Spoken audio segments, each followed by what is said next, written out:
Kayo po ba mga bossing ko ay isa sa mga negosyante? Or kaya po ay isa po kayo sa mga mananaya? Meron po ako share po sa inyo mga bossing. Mainam na magawa nyo po ito upang sa ganon, kayo po mga bossing ko kung naman ang hangarin nyo na maging matagumpay sa inyong negosyo or sa inyong mga pagtaya ay magkatotoo po ito. Kumbaga, maging positibo po kayo sa buhay at matupad ko naman ang mga wishes po natin sa pamamagitan ng ganitong mga pamamaraan. At syempre, ito po isang kaplamang para tayo maging matagumpay. Ang numero 1 po ay sipag at syaga, double time sa pagkayod mga bossing. Ngayon pa mga bossing, ito po yung ating oregano. Ang oregano natin ito mga bossing ko ay gagamitin natin na pamamaraan para masigit tayo maging positibo at swertein sa buhay. Kapag meron kayong ganito, ilagay nyo ito sa harapan ng inyong tahanan or sa gilid ng inyong tahanan at pwede rin kayo magpasok ng ganito sa loob ng inyong tahanan or sa gilid ng inyong pong main door bago pumasok ng inyong tahanan.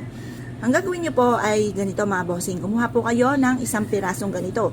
At pagkatapos mga bossing ko, kunin nyo po ang inyo pong lumang ticket na tinatayaan mga bossing na hindi na kayo nanalo po dyan ha. Baka po kasi bagong ticket po ito tapos ginamit nyo po siya. Tapos biglang nanalo ay naku, sising alipin po kayo mga bossing yan. Ito yung aking ticket na natalo ako dito. Ngayon pa mga bossing, ang gagawin nyo lamang, kumuha kayo ng oregano. Tapos isama nyo po itong ating ticket na ito. Lagyan nyo lang siyang ganyan. Harap kayo sa may silangan mga bossing or kaya balik rin natin. Harap po kayo sa may silangan para makapanalo po tayo mga bossing. Ngayon pa mga bossing, ang gagawin po natin, ito yung ating ticket at ang oregano, magwi-wish po tayo. Nasa pamamagitan nito, ako ay mananalo ng malaking halagang pera. Nasa pamamagitan nito, matutupad lahat ang mga pangarap ko. Kung hindi ka naman mananaya, isulat nyo po dito naman sa oregano ang pangalan ng inyong tindahan. Halimbawa, Pagyos Pasalubong. Ayan. Yung isulat natin. Magkakaroon ako lagi ng malaking benta. Pero huwag nyo na isulat dito yung ano kasi maaaring mabutas tong ating oregano. Kaya isulat nyo lang yung pinakapangalan ng inyo pong tindahan. Halimbawa, wala po kayong negosyo, kayo po ay hindi mananaya, at kayo po ay may trabaho. I-wish nyo po na magkaroon pa kayo ng iba pang mapagkakakitaan bukod sa inyong trabaho mga bossing. Kasi mas mainam meron pa kayong ibang pinagkukunan. Kasi in case po na halimbawa ganito, meron akong kakilala mga bossing ko, ano po, yung isa, ano po siya, yung masipag, parang hindi siya makontento pa sa kanya pong trabaho at siya po ay nakakarakit pa mga bossing ko ng iba pa. Halimbawa, lumuluwas ng Divisoria, ginagawa ko rin yung bad dati mga bossing na ako may trabaho. Luluwas po akong Divisoria, tapos pahuhulugan ko sa mga trabaho ko yung mga damit kong nabili sa Divisoria. Yun. Or kaya po, gumawa kayo ng mga kutkutin na pwedeng halimbawa, magluto ka ng mani, magluto ka ng yema, ng pastillas, tapos iniaalo ko sa katrabaho. Or kaya po, kung may kakayahan, magtayo po kayo ng isang tindahan na may kayo mismo may sariling produkto at yun nga po, may iba pa kayong pinagkakunan ng pera bukod po sa inyong trabaho. Yun nga po, meron akong kakilala mga bossing ko ay meron siyang trabaho, hindi na siya rumarakit pa ng iba, kaya noong nagsara po yung company, may edad na rin po siya, nahirapan po siya na maghanap ng trabaho. Kaya mas mainam po, may iba pa po tayo pinagkakakitaan bukod po doon sa ating trabaho.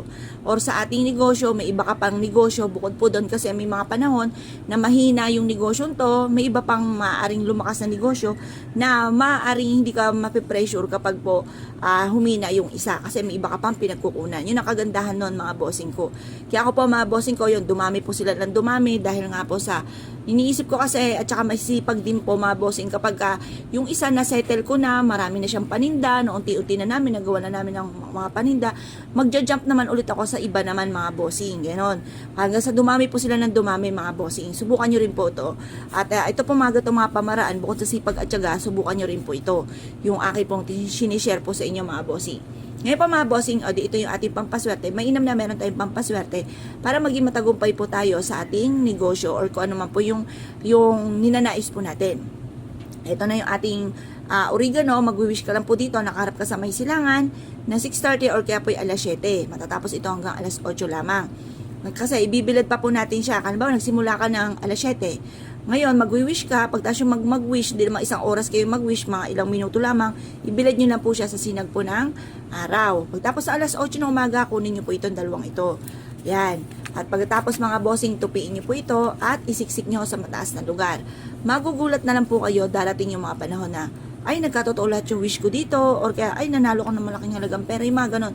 Bibiglain ka na lamang na may mga swerteng darating na hindi nyo inaasahan, na maalala nyo yung ginawa nyong pampaswerte na ginawa po ninyo na proven na napakaswerte. Ngayon po mga bossing, ko kayo pinaniwala at naisyo po itong gawin. Good luck po sa inyo po lahat.